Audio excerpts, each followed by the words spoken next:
Quand on lève les yeux vers le ciel nocturne, il y a cette petite lueur rouge. Un point parmi des milliers d'étoiles, mais qui accroche toujours un peu plus le regard. Mars, la planète rouge. Depuis des siècles, elle nous obsède. Elle fascine les astronomes, les rêveurs, les auteurs de science-fiction et même les ingénieurs de la NASA. Parce que Mars, c'est un peu comme une sœur éloignée de la Terre. Une planète pas trop loin, pas trop grande et pas trop petite. Et surtout, qui pourrait peut-être nous accueillir un jour. On la regarde, là, suspendue dans le ciel, et on ne peut pas s'empêcher d'imaginer des serres géantes, pleines de végétation, des colonies accrochées au flanc de ces cratères, des enfants nés là-bas qui n'auront jamais connu la Terre, autrement qu'en image. Alors c'est une vision presque poétique, mais c'est aussi une ambition très concrète. Parce que Mars, c'est la seule planète du système solaire qui coche autant de cases.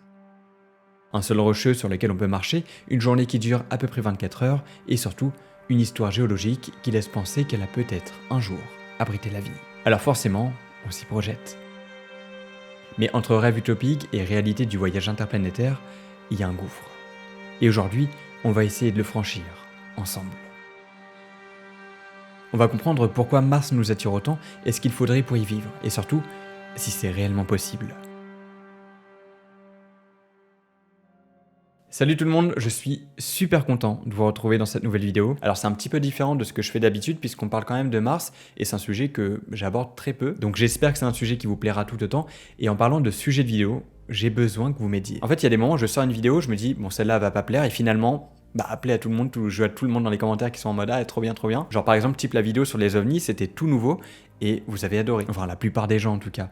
Du coup c'est quoi les sujets qui vous intéressent le plus? Parce que me dire ça en commentaire, ça va peut-être me permettre de trouver de nouvelles idées ou faire des vidéos qui je pensais allaient pas du tout plaire et finalement je vois que vous êtes tous à fond quoi. Donc voilà, cette chaîne c'est aussi la vôtre donc dites-moi ça. Et je vous remercie vraiment sincèrement parce que vous êtes de plus en plus à commenter les vidéos. Alors ça paraît totalement anodin, même ceux qui commentent très rarement, mais je lis tous les commentaires même si j'essaie de répondre au maximum, mais c'est très compliqué. Et vraiment pour ça, merci beaucoup parce que en tant que créateur, moi ça me permet aussi d'avoir une interaction avec vous et je trouve ça génial vraiment. Parce que moi de mon côté, je vois juste des chiffres, c'est les vues que font les vidéos, mais je vois pas tout le monde dans les commentaires, donc voilà, merci beaucoup d'être de plus en plus. Et aussi évidemment, merci d'être de plus en plus à rejoindre la chaîne. J'en parle dans toutes mes vidéos, donc je pense qu'au final vous commencez à connaître, mais ça vous permet d'avoir des avantages exclusifs sur cette chaîne. Comme par exemple voir les vidéos en avant-première, et ça c'est plutôt cool. Donc, merci beaucoup, et merci à, si je me souviens, c'est Docteur Salve... Ah, j'ai oublié le pseudo, mais c'est Docteur quelque chose qui a rejoint la chaîne récemment, vraiment merci beaucoup. Et si vous êtes sur télévision, vous pouvez scanner ces QR codes-là, l'un des deux, ça vous mène vers le canal Les Zébronautes. C'est un canal dans lequel je vous envoie un message dès qu'on fait une grande découverte en astronomie ou dès qu'il y a des avancées quelque part. Donc voilà, c'est vraiment tout à votre honneur, donc rejoignez-le, c'est sur Facebook et Instagram. Et si vous pouvez pas scanner les QR codes, il y a les liens en description. Et sur ce, je vous embête pas plus, on est parti.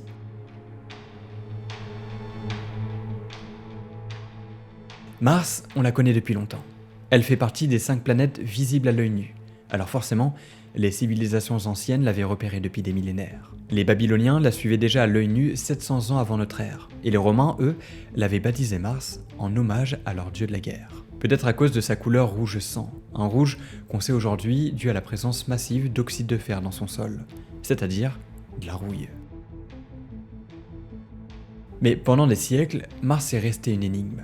C'était juste une lumière étrange qui se déplaçait dans le ciel, rien de plus. On s'y intéressait pas énormément, puis la technologie de l'époque ne permettait pas de faire de grandes observations précises. Et c'est seulement avec l'invention de la lunette astronomique au XVIIe siècle que les choses commencent à bouger. Par exemple, au XVIIe siècle, l'astronome hollandais Christian Huygens dessine les premiers croquis de la surface de Mars. Il observe une tache sombre qu'on appellera plus tard Syrtis Major, et note que cette tache tourne. Ça veut dire quoi? Eh bien, que la planète tourne aussi. Il en déduit même la durée approximative d'une journée martienne, un peu plus de 24 heures. Et c'est pas mal pour l'époque. Puis au 19e siècle, les choses s'emballent. Un astronome italien, Giovanni Schiaparelli, observe ce qu'il appelle des canali à la surface de Mars. Des sortes de lignes sombres, droites, qui sillonnent la planète. Alors d'ailleurs, le mot sera mal traduit en anglais par canal, ce qui va faire fantasmer plein de monde. Des canaux artificiels, des martiens, une civilisation avancée. Bon, on sait aujourd'hui que c'était juste une illusion d'optique. Mais cette erreur a eu une conséquence énorme. Mars est devenu un terrain de jeu pour les romans d'anticipation. De la guerre des mondes à John Carter, tout le monde imagine une vie extraterrestre sur la planète rouge. Et pour savoir ce qu'il y a vraiment là-bas, il a fallu s'en approcher. Et ça commence avec l'ère spatiale. 1965, mission Mariner 4. Première sonde à réussir un survol de Mars. Elle envoie 21 photos en noir et blanc. Et là, c'est un choc. Pas de canaux, pas de martiens. Juste une planète froide, sèche, couverte de cratères. Un désert de pierres rouges. L'ambiance retombe d'un coup. Mais on n'abandonne pas. 1971, la mission Mariner 9 devient la première à se mettre en orbite autour de Mars. Et cette fois c'est autre chose. On découvre des volcans géants, comme le mont Olympe, le plus grand de tout le système solaire, avec plus de 22 km de haut. Des canyons gigantesques comme Valle Marineris et des lits de rivières asséchées. Mars a peut-être été dans le passé une planète vivante. Puis en 1976, les Vikings 1 et 2 atterrissent. Et c'est la première fois qu'on pose quelque chose sur Mars. Elles prennent des photos, analysent le sol, cherchent des traces de vie. Rien de concluant, mais on continue à creuser. Littéralement.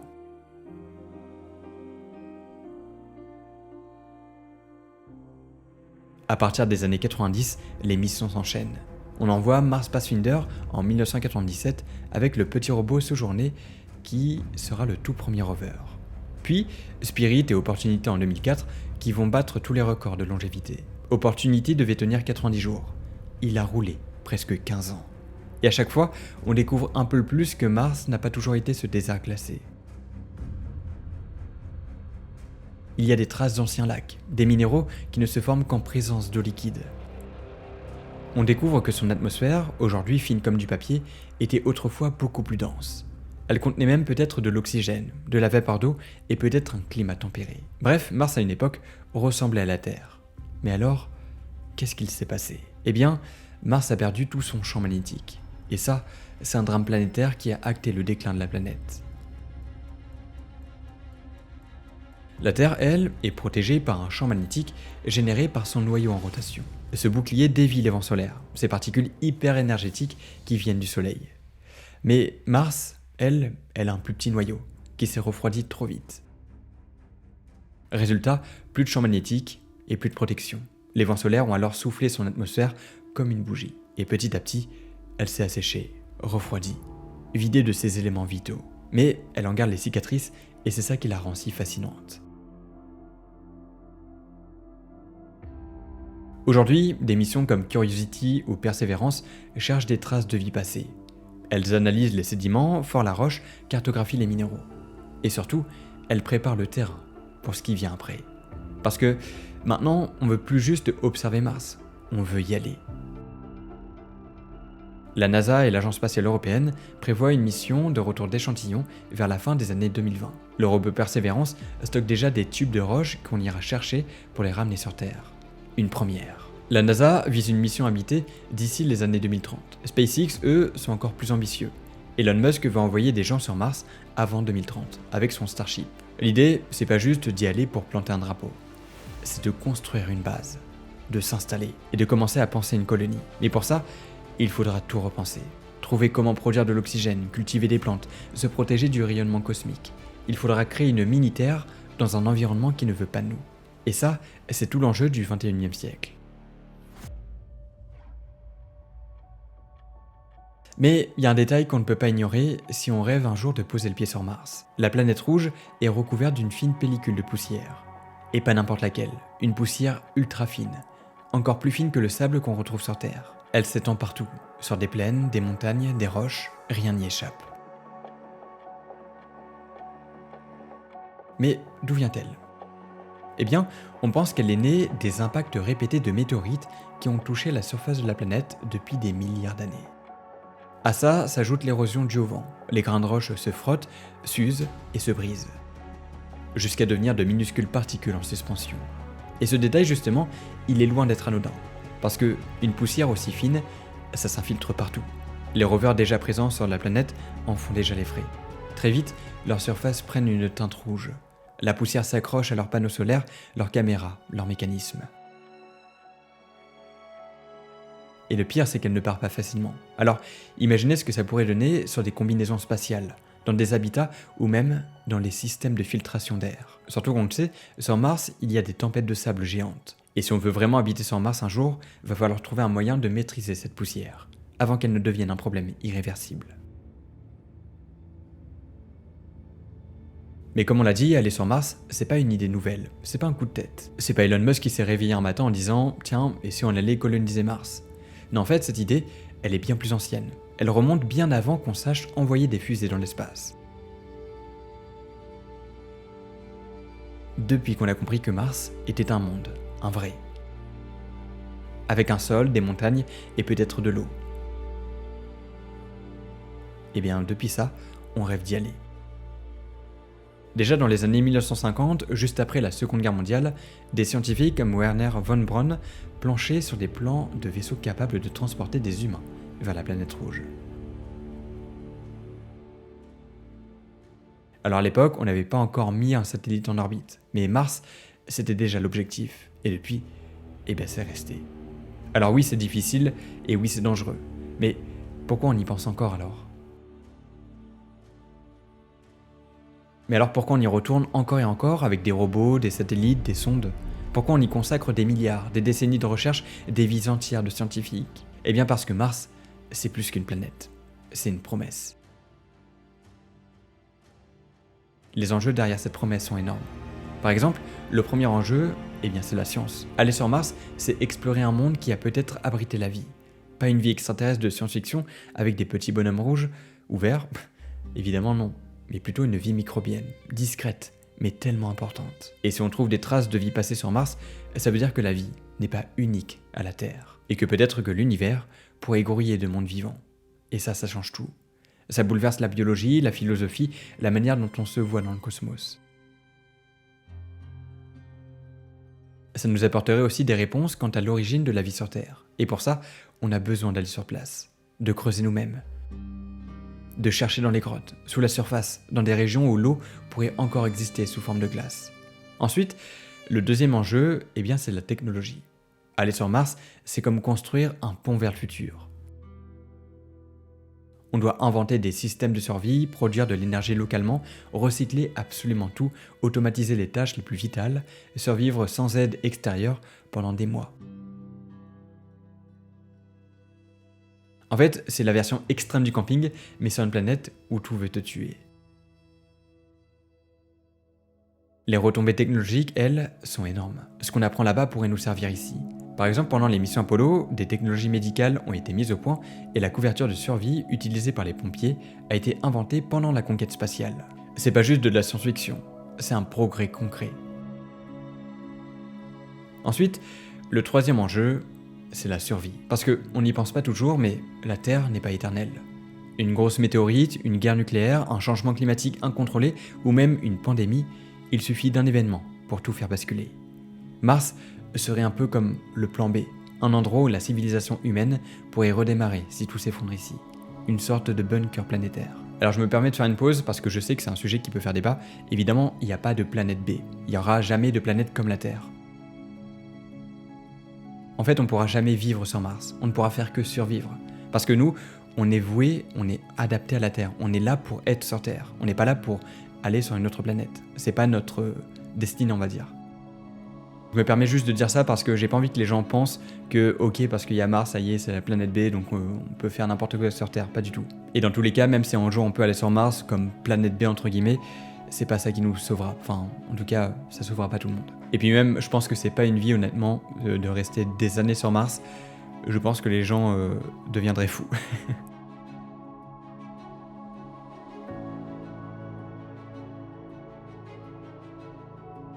Et ça, c'est peut-être la motivation la plus romantique, mais c'est une motivation puissante. Créer une civilisation multiplanétaire, c'est une forme d'instinct de survie à l'échelle de l'espèce. Et enfin, le quatrième enjeu, c'est le rêve. Parce qu'on est humain, on regarde toujours plus loin. On a traversé des océans, gravi des sommets, plongé dans les abysses. L'espace, c'est la suite logique. Et Mars, c'est la première vraie marche après la Lune. C'est à notre portée. Aller sur Mars, c'est recréer une aventure. Mais voilà, Mars, c'est pas juste un rêve ou une équation. C'est pour le moment un environnement hostile. Et parmi les défis les plus compliqués, il y a un ennemi qu'on sous-estime souvent. La poussière martienne, ultra fine, abrasive, électriquement chargée lors des tempêtes et toxique pour les poumons. Cette poussière, c'est le cauchemar des ingénieurs. Elle s'infiltre partout, colle aux combinaisons, grignote les joints, abîme les instruments. Elle pourrait même rendre les habitats invivables à long terme. Et c'est là que tout se complique. Parce qu'avant de planter un drapeau ou de construire une serre, il va falloir affronter cette poussière, la comprendre, l'apprivoiser. Sinon, c'est elle qui aura le dernier mot.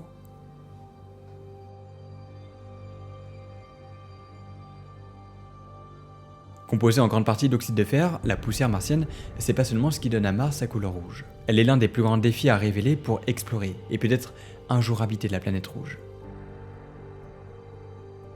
Parce que comme je vous l'ai dit, cette poussière est ultra fine, beaucoup plus fine que le sable qu'on retrouve sur Terre et même sur celui qu'on peut déjà observer dans certaines dunes martiennes. Alors pour vous donner une idée, un grain de poussière martien mesure moins de 30 micromètres, soit 30 millionièmes de mètre. C'est minuscule. Mais alors, comment on connaît tout ça? Eh bien grâce aux instruments embarqués sur la sonde Phoenix en 2007. Le microscope FAMARS. Cet instrument a permis d'étudier l'atmosphère martienne, et c'est lui qui a permis d'observer directement ces particules martiennes et de révéler qu'elles pouvaient descendre jusqu'à 0,1 micromètre, et même si la majorité tourne autour des 10 micromètres. Et cette poussière a un secret, elle colle. Pourquoi? Eh bien à cause de l'environnement martien. Il est extrêmement sec. Et cette aridité favorise l'accumulation d'électricité statique. Résultat, les grains de poussière s'accrochent à tout, aux roches, aux machines et à n'importe quelle surface. Mais c'est pas tout. La quantité de poussière dans l'atmosphère martienne change avec les saisons. En hiver, les particules s'agglomèrent au dioxyde de carbone gelé et tombent au sol. Mais en été, quand tout est sec, elles restent en suspension dans l'air. Et parfois, ces vents donnent naissance à des phénomènes bien plus puissants, les tempêtes de poussière. Chaque année martienne, des tempêtes gigantesques balayent la planète. Elles commencent souvent de manière localisée. Au printemps, quand Mars se rapproche du Soleil, la chaleur provoque des courants d'air, qui soulèvent la poussière sur plusieurs kilomètres d'altitude, à des vitesses pouvant dépasser les 100 km/h. Si plusieurs de ces tempêtes fusionnent, elles peuvent former un voile planétaire, recouvrant tout Mars. C'est exactement ce qui s'est produit en 2018, une tempête globale qui a plongé la planète entière dans une brume ocre pendant plusieurs semaines. Mais elle peut aussi avoir des répercussions indirectes sur la Terre. Par exemple, depuis 2007, la communication avec la Terre de deux rovers, Spirit, hors service depuis 2010, et Opportunity, avait même été coupée pendant plusieurs jours. On pourrait croire que ce n'est pas si grave, puisqu'il s'agissait que de robots. Mais imaginez un instant si des êtres humains se trouvaient sur Mars à ce moment-là. Coupés de tout, sans communication dans une tempête qui endommage l'électronique, obstrue les panneaux solaires, et qui menace aussi la santé des humains là-bas. Et donc oui, la poussière martienne représente une menace sérieuse pour la santé humaine, un danger potentiellement mortel pour les astronautes. Comme elle est extrêmement fine, elle peut s'infiltrer partout, dans les combinaisons spatiales, dans les habitats, dans les systèmes de ventilation, et surtout, dans les poumons. À cause de sa taille microscopique, cette poussière peut pénétrer très profondément dans les voies respiratoires, et peut parfois même atteindre la circulation sanguine. Ça, c'est parce que sa structure est assez différente de la poussière terrestre. En fait, sur Mars, les particules sont plus tranchantes et pointues que sur Terre, un peu comme des minuscules lames. Pour vous donner un exemple, sa structure est similaire à celle de l'amiante. Et comme l'amiante, elles peuvent irriter sévèrement les membranes pulmonaires qui sont extrêmement fragiles. Et sa taille n'est pas la seule chose dangereuse de cette poussière. Elle a une composition chimique inquiétante. La poussière est riche en silice et en oxyde de fer, deux substances connues pour provoquer des maladies respiratoires graves, comme la fibrose pulmonaire. Et son exposition prolongée aux radiations spatiales peut rendre ces composés encore plus toxiques. Autrement dit, sur Mars, la poussière n'est pas seulement salissante, elle est toxique, abrasive et omniprésente. Bref, un vrai cauchemar pour les missions de longue durée. D'ailleurs, même les machines en ont déjà souffert. En 2022, la mission InSight de la NASA a été mise en service parce que ses panneaux solaires avaient été recouverts de poussière. Résultat, plus d'énergie, plus de nez, mission terminée. Et ce genre de scénario pourrait très bien se produire avec un équipage humain. Surtout que les tempêtes de poussière martienne sont imprévisibles. Elles peuvent survenir soudainement, durer des semaines, voire des mois, et recouvrir toute la planète. Et si on veut vraiment installer des colonies humaines sur Mars, ou même simplement y envoyer des astronautes, il faudra absolument maîtriser cet ennemi invisible. Parce que sur Mars, la poussière, ce n'est pas un détail. Alors vivre sur Mars, c'est une question majeure de l'exploration spatiale. Ça demande de prendre en compte beaucoup de paramètres, parce que s'installer sur la planète rouge, c'est pas une prouesse technologique seulement. C'est aussi l'occasion d'explorer un monde qui a peut-être été habité par la vie, de repousser les limites de notre adaptation et peut-être un jour, de commencer une nouvelle page de l'histoire humaine, ailleurs que sur Terre. Mais pour transformer ce rêve en réalité, il faudra surmonter des conditions extrêmes à une grande distance de la Terre. Et surtout, il faudra surmonter l'enjeu de la poussière, comme on en a parlé. Parce que cette poussière serait encore plus redoutable que celle de la Lune. On se souvient qu'à l'époque des missions Apollo, certains astronautes souffraient déjà de larmoiement et d'irritation à cause de la poussière lunaire. Alors quel serait le résultat si l'homme inhalait de la poussière martienne cette fois? Eh bien, contrairement à la Lune, Mars est loin, très loin. Impossible d'imaginer un retour rapide en cas d'urgence. Les communications peuvent prendre jusqu'à 40 minutes aller-retour, ce qui rend tout soutien médical immédiat impossible. Les scientifiques vont donc devoir développer des solutions inédites à ce problème, comme par exemple développer des sas capables de décontaminer les combinaisons dès l'entrée dans les habitats. Ça permettrait d'éviter que la poussière qui se serait agrippée à la combinaison des astronautes ne soit respirée par l'homme. Et aussi des systèmes de filtration ultra performants, capables de bloquer des particules plus fines qu'un grain de fumée. Il faudra des habitats pressurisés et hermétiques résistants aux infiltrations. Et une médecine spatiale prête à gérer les effets, à long terme, sur la santé humaine. Chaque détail compte. Parce que sur Mars, la moindre faille pourrait avoir de graves conséquences. Alors oui, pour l'instant, vivre sur Mars reste un rêve. Mais un rêve que la science poursuit avec sérieux. Et avec le temps, l'ingéniosité humaine finira sûrement par trouver des solutions. Et vu qu'on a parlé des Martiens, je pense que le sujet que j'ai déjà traité, qui s'en approche le plus, c'est bien cette vidéo sur les ovnis. Alors je vous laisse aller la voir ici, sinon il y a une grande vidéo de 1 heure sur la théorie des cordes, vous pouvez vous poser devant, la regarder ou l'écouter, et je pense qu'elle est plutôt cool. Merci infiniment à tous les membres qui rejoignent la chaîne en ce moment, c'est phénoménal, merci à ceux qui commentent. N'oubliez pas de vous abonner aussi, c'est gratuit. C'était Zerbolos, à plus tard.